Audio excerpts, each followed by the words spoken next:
Laura. Les contes de Laura.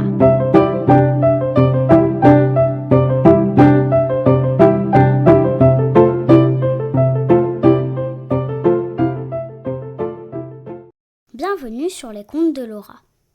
Aujourd'hui, nous allons nous plonger dans un conte célèbre qui parle d'une petite fille au manteau rouge traversant la forêt pour rendre visite à sa grand-mère. Mais attention, un loup rusé l'attend en chemin. Que va-t-il lui arriver ? Écoutez bien cette histoire et découvrez l'issue de cette rencontre troublante. Le petit chaperon rouge de Charles Perrault. Il y a de cela fort longtemps, une maman et sa fillette habitaient une jolie maisonnette située à l'orée du bois. Le père de famille était souvent absent, car il était bûcheron et travaillait sur des chantiers éloignés pendant les longs mois d'été. La mère et l'enfant se plaisaient bien dans leur solitude, car tous les animaux des bois étaient leurs amis. À l'arrivée des grands froids, les écureuils, rouge-gorge et mésanges approchaient jusque sur le pas de la porte afin de recevoir quelque nourriture. L'été venu, ils accompagnaient la fillette dans ses longues promenades. L'enfant était toujours coiffé d'un joli bonnet rouge que sa grand-mère lui avait confectionné. Ainsi, avait-elle dit en l'embrassant, « Je pourrais voir de loin mon petit lutin arriver. Cette enfant est trop imprudente, lança-t-elle aussi. Si un jour elle s'égare dans les bois, il sera aisé de la retrouver grâce à ce capuchon de couleur vive. » Cette coiffe avait valu à la petite fille le surnom de « Petit chaperon rouge ». À la fin d'un bel après-midi d'été, la maman appela sa petite fille auprès d'elle et lui tendit un panier d'osier. « Ta grand-mère est souffrante. J'ai préparé quelques galettes, de celles qu'elle préfère. Porte-les-lui avant la tombée de la nuit, ainsi qu'un petit pot de beurre frais. Mais prends bien garde à ne pas t'engager dans le bois. On a signalé la présence d'un loup. » Le petit chaperon rouge promit tout ce qu'on lui a demandé, embrassa sa mère et, s'emparant du panier, s'éloigna en chantant. « Où vas-tu, petit ami ?» demanda un écureuil curieux. « Puis-je t'accompagner ? Je sais où se trouvent les noisettes les plus grosses et les plus savoureuses. »« Vraiment ? » dit la fillette. « Voilà ce qui ferait plaisir à ma grand-mère et accompagnera bien ses galettes. Mais ne faut-il pas pénétrer dans le bois pour les cueillir ? » À peine, assura l'écureuil. C'est à 20 mètres derrière le gros châtaignier. Quelques minutes plus tard, elle remplissait les poches de son tablier de belles noisettes rousses. Un ravissant papillon bleu voleta alors autour d'elle et ils entamèrent une partie de cache-cache. Envolez les belles résolutions. Pendant ce temps, glissant son corps maigre de taillis en buisson, le loup approchait. D'un air doucereux, il interpella l'enfant. « Belle petite, que fais-tu en forêt au soleil couchant ?»« Je dois me rendre chez ma grand-mère malade, » répondit la fillette. « Mais voyons, n'êtes-vous pas le grand méchant loup ?»« Je vois que je suis victime de ma mauvaise réputation, » se plaignait le loup, des larmes dans la voix. « Il y a bien longtemps que mes semblables sont devenus végétariens. Les temps sont durs et je flaire une délicieuse odeur qui s'échappe de ce panier. »« Ce sont des galettes chaudes destinées à ma grand-mère, » expliqua l'enfant. « Il me vient une idée. Vous pourriez venir goûter avec nous. Grand-mère comprendra, elle a bon cœur. Sa maison se trouve de l'autre côté du bois. »« Faisons la course, » proposa le loup. « Je connais un raccourci. Le premier arrivé aura double ration de galettes. Comme je suis bon prince, je vais t'indiquer le chemin de traverse. » L'innocent enfant remercia chaleureusement le loup en s'engageant dans le sentier qu'il lui indiquait. Quant à ce dernier, prenant ses pattes à son cou, il fonça à travers bois, œil vif, langue pendante et croc en avant. Le petit chaperon rouge, persuadé de suivre un raccourci, ne tarda pas à flâner de nouveau, tout en se félicitant de la bonne action qu'elle allait accomplir. Quelques minutes plus tard, le loup arrivait devant la maison de la grand-mère. Se haussant prudemment sur la pointe des pattes, il regarda la brave vieille alitée. Cette dernière, inconsciente du danger, tricotait avec dextérité enveloppée d'un châle de laine qui couvrait chaudement ses épaules frileuses. À travers la vitre, le loup voyait ses lèvres remuer, ce qui inquiétait fort l'animal. Pas le sang bleu, grogna-t-il, Babine retroussée. N'y aurait-il pas avec elle quelques vieilles bavardes venues lui rendre visite? Ma foi, cela corserait mon repas et le rendrait plus copieux.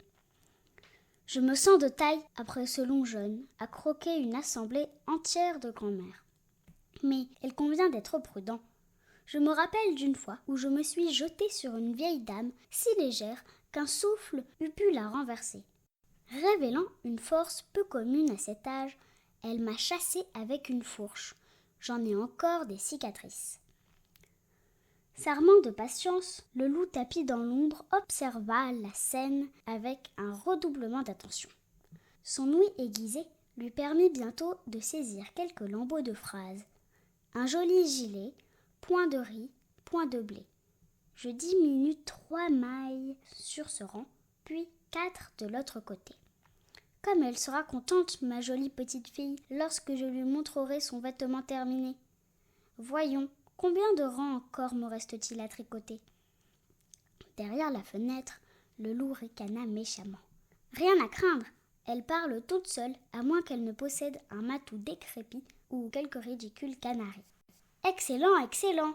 Voilà un dessert inédit qu'il me faudra vite dénicher ou déguster, car il pourrait s'enfuir et donner l'alerte. Ruse, vigilance et ensuite attaque brusquée. Telle est ma tactique. À présent, passons à l'action. Il frappa donc à la porte, contrefaisant sa voix. « Ouvrez, grand-mère, c'est votre lutin chéri, le petit chaperon rouge. Je vous porte de délicieuses galettes. Tire la chevillette et la bobinette, chéra, mon enfant. Je ne puis quitter mon lit. » Le secret de l'ouverture étant ainsi dévoilé au loup, il découvrit promptement la chevillette dissimulée sous la vigne vierge. Quelques secondes plus tard, il bondissait dans la chambre et engloutissait la pauvre désarmée. Comme il s'y attendait, l'animal dépista, tapé sous le lit, un malheureux matou tremblant de frayeur, dont il ne fit qu'une bouchée. Repu, la bête se prélassa quelques instants dans le lit. Soudain, une idée lui traversa l'esprit. Afin de mieux surprendre sa prochaine victime, il lui fallait se déguiser. Sinon, le petit chaperon rouge, trouvant la maison déserte et le loup sur les lieux, risquait de prendre peur et de s'enfuir. Rapidement, le loup se saisit du bonnet et des lunettes de sa victime. Puis, il s'enfonça profondément sous les couvertures en frémissant de joie et d'attente gourmande. La grand-mère et son chat étaient coriaces. Ils m'ont pourtant fourni un excellent repas. Mais la fillette, l'exquis dessert, le fondant, le moelleux et cette chair jeune et fraîche, j'en salive déjà. Je vais éteindre la lampe et me blottir sous l'édredon. Les quelques flammes venant de l'âtre n'éclairent pas suffisamment la pièce. Ne faisant que m'entrevoir, le petit chaperon rouge ne se doutera de rien. Dès que je la sentirai confiante, je lui bondirai dessus. Quel festin! Un peu plus tard, la fillette frappa à la porte. « Tire la chevillette et la bobinette, chéra, » dit le loup. « Bonjour, grand-mère, » s'écria le petit chaperon rouge, pénétrant vivement dans la pièce. « Qu'il fait noir ici !»« Je me sens si faible, » gémit le loup. « La lumière me blesse les yeux. Avance un peu que je te contemple, ma mignonne. »« Voici des galettes et du beurre, » dit l'enfant, approchant du lit. « Mais, grand-mère, vos yeux brillent comme de la braise. »« C'est la fièvre, » marmonna le loup. « Et puis, c'est pour mieux te voir, mon enfant. »« Mais, grand-mère, comme vous avez de longs bras, » s'étonna encore la fillette. « C'est pour mieux te serrer contre mon cœur, mon enfant. »« Mais, grand-mère, que vos oreilles sont longues. Quelle étrange maladie est donc la vôtre ?» s'inquiéta la petite fille. « C'est pour mieux écouter ta douce voix, mon enfant, » répliqua le loup, commençant à s'énerver. « Mais j'ai si froid.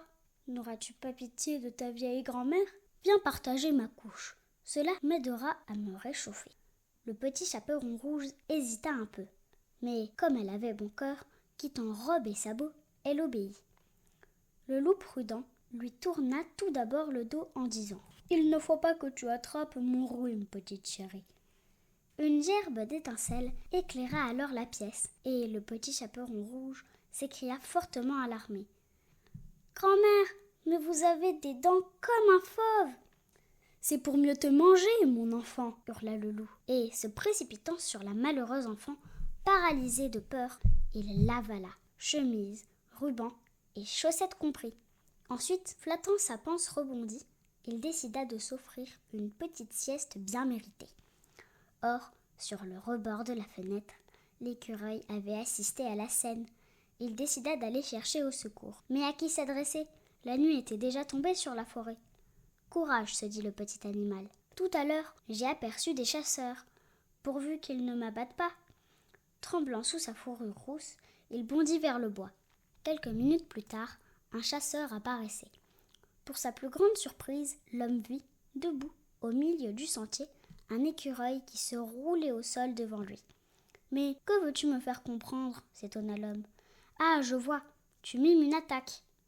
Quelqu'un est en danger ?» Heureux d'être compris, l'écureuil bondit de branche en branche, montrant le chemin au sauveteur improvisé. Ce dernier poussa prudemment la porte de la chaumière où l'avait conduit son guide. Alourdi, ronflant bien à l'aise, le loup était étendu sur le lit, encore vêtu des habits de la vieille dame. Le chasseur l'abattit d'un coup de fusil, puis il tira son corps au centre de la pièce, car il espérait bien obtenir un bon prix de sa fourrure. Alors qu'il brandissait son couteau, le chasseur s'avisa que la panse de l'horrible bête s'agitait furieusement. Il ouvrit donc avec précaution le ventre du loup, d'où s'échappèrent le petit chaperon rouge, le chat et la grand-mère. Cette dernière reprit au loup son bonnet, chaussa ses lunettes, défripa son jupon de laine et déclara avec le plus grand calme, après avoir remercié son sauveur: « Il est grand temps que nous goûtions ces galettes. Les émotions donnent faim. Ce traitement de choc m'a guéri. » La maman du petit chaperon rouge les trouva tous les trois attablés et de la meilleure humeur qui soit, tandis que, sous la table, chat et écureuil se partageaient une galette dorée. Merci d'avoir écouté cette histoire. Et vous, si vous étiez à la place du petit chaperon rouge, auriez-vous fait confiance au loup? Dites-moi en commentaire ce que vous auriez fait à sa place. À bientôt pour de nouvelles aventures littéraires.